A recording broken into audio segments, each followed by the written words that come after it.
Salut à tous, bienvenue sur Investir en Crypto, j'espère que vous allez bien. Je vais vous analyser la crypto-monnaie MetaHero. Alors dans un premier temps, qu'est-ce que c'est que la crypto MetaHero? C'est un projet qui consiste à virtualiser les personnes dans un monde virtuel pour en faire un NFT. Ça peut être aussi des objets qui seront utilisés sur les réseaux sociaux. C'est un projet qui sera dans l'air du temps dans les années ou mois à venir.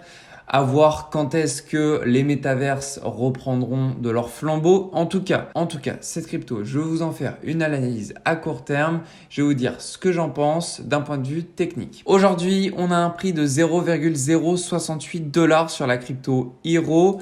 Il y a quelque chose de super intéressant qu'on peut voir, c'est qu'aujourd'hui, on a une offre en circulation de 5 milliards 100 millions et que le maximal est de 10 milliards. Donc ça, c'est intéressant parce que au fur et à mesure où ils rajouteront des tokens, le prix sera uniquement divisé par 2. Je dis uniquement. Pour certains, ça fait déjà beaucoup. Par rapport à d'autres cryptos, c'est déjà un meilleur investissement, je trouve, par rapport à d'autres. Après, voilà, vous m'en direz des nouvelles.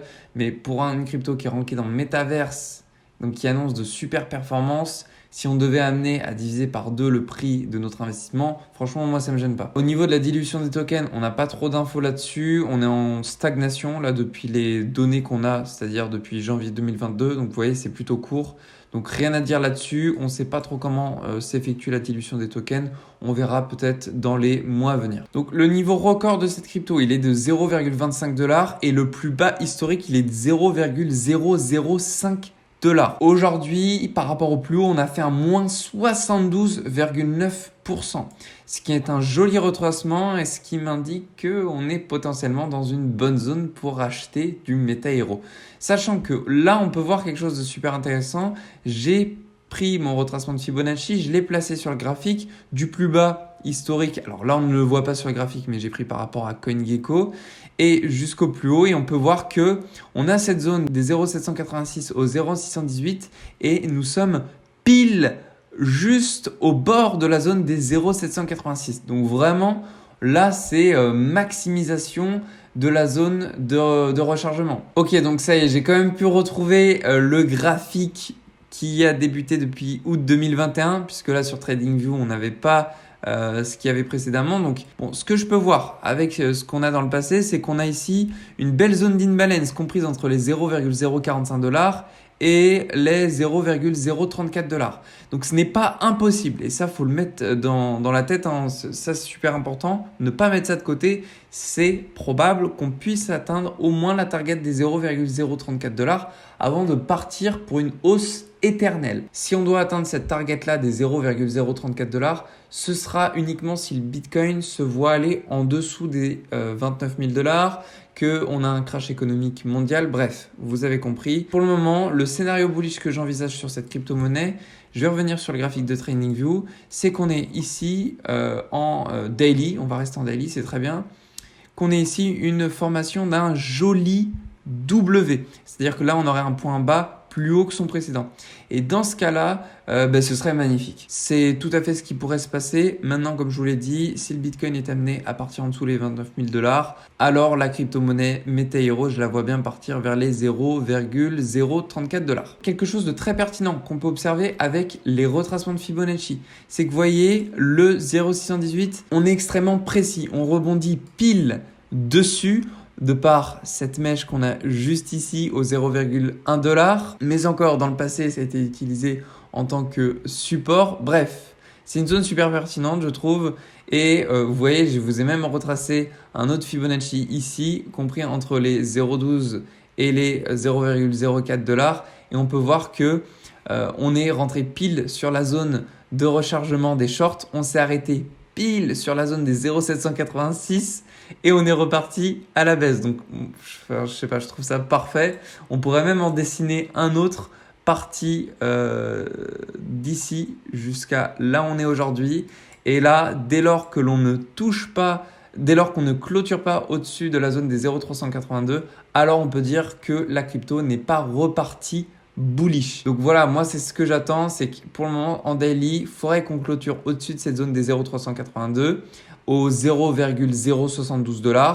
Je vais vous mettre une petite target comme ça, on va s'en rappeler, juste ici. Dès lors qu'on ne clôture pas au-dessus de cette target, on peut pas dire que ça va repartir bullish. Donc ça, je vous dis ça par rapport bien évidemment à la grosse tendance baissière qu'on a juste ici. Maintenant, qu'est-ce qui pourrait éventuellement pousser le prix à partir à la hausse? C'est que tout simplement, on a ici une énorme zone d'imbalance qui a été enregistrée en monthly, donc c'est pas rien.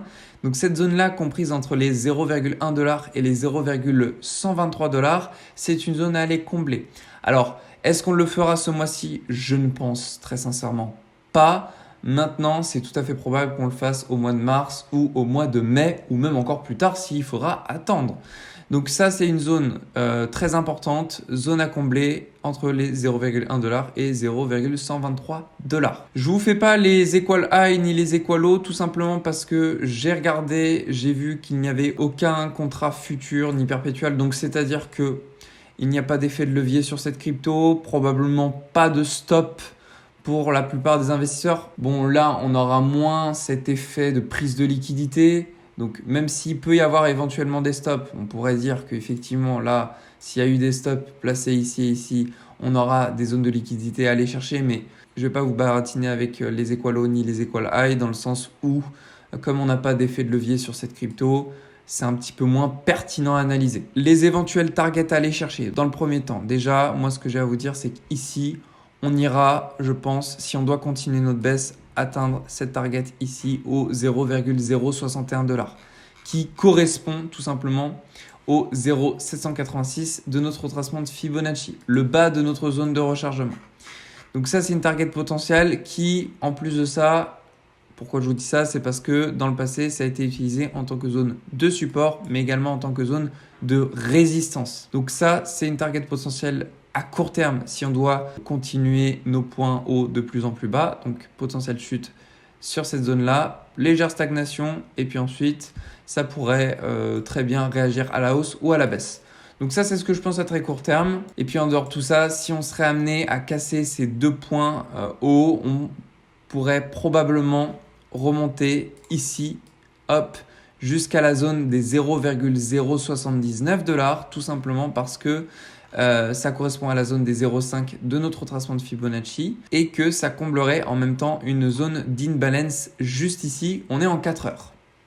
Donc voilà, c'en est tout pour cette analyse sur la crypto-monnaie MetaHero. J'espère qu'elle vous a fait plaisir cette analyse et puis n'hésitez pas à me partager en commentaire les éventuelles crypto-monnaies que vous souhaiteriez que j'analyse. Bon allez, je vous souhaite à tous une très belle journée, prenez soin de vous et on se retrouve dans la prochaine vidéo.